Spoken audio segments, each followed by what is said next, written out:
Good evening, Mr. Kenny. Ireland is the only country to ratify the EU treaty with a referendum. Since France and the Netherlands said no 2 years ago, do you think this could be the same situation in Ireland with the public? Well, first of all, Ireland has no option but to have a referendum because of our constitutional position. So we are the only country that will have to ratify the referendum by the people. That means that the eyes of 500 million people will be on the Irish electorate, a country of 4.2 million. So it's a very serious and very important decision for the Irish people to make. The futures of the generations of the 27 countries depend upon ratification by the Irish people. Insofar as the decision of France and the Netherlands was concerned, that was with the original draft of the European Constitution. After the period of negotiation, this is now an EU reform treaty signed in Lisbon today. And on that basis, the decision of the people will be to decide whether the reform treaty is good for Europe and good for Ireland.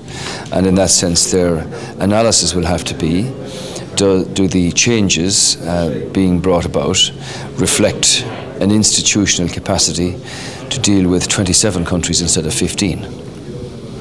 And is your party going to take an active role in encouraging people to vote in favour of the EU treaty? And if so, what are you planning to do? Yes, absolutely. The Fine Gael party was always a very strong pro-European party. And as we are lined up with the European People's Party, the largest bloc in the Parliament, we will actively campaign for the treaty.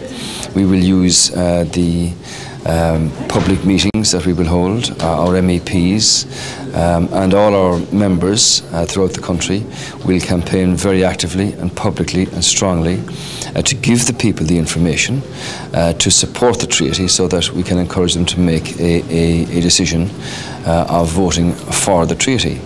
In fact, all the political parties in Ireland, with the exception of one, will campaign for the passing of the treaty. But as happened in France and the Netherlands, it is the people who make the decision at the end. So the challenge for the political parties is to give people information in a way that they can understand the importance of their decision for the future of our country and for the future of Europe. And you mentioned the EPP, the European People's Party, and you are, of course, one of the Vice-Presidents of the party.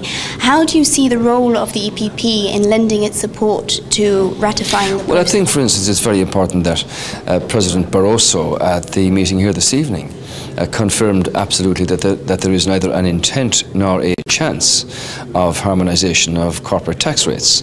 This was a very important issue for foreign direct investment in Ireland, and those proponents of a no vote would like to foster the opinion that this would be something foisted on Ireland by the European Council. President Barroso was exceptionally strong and very clear that there is no such intent nor no such chance. So from that point of view, it is important to hear European leaders speak out about the importance of changing the institutions to be able to deal with a union of 27 countries instead of 15. And issues like that are very important for individual member states, and in this case for the Irish people. Thank you very much. That's very interesting. Is there anything else you'd like to add for our viewers of EPP TV? Well, I think, you know, we're a young country, obviously. We've got a new parliament now. Difficulties are always that people might want to vote against the government and not for Europe. But our future lies at the heart of Europe.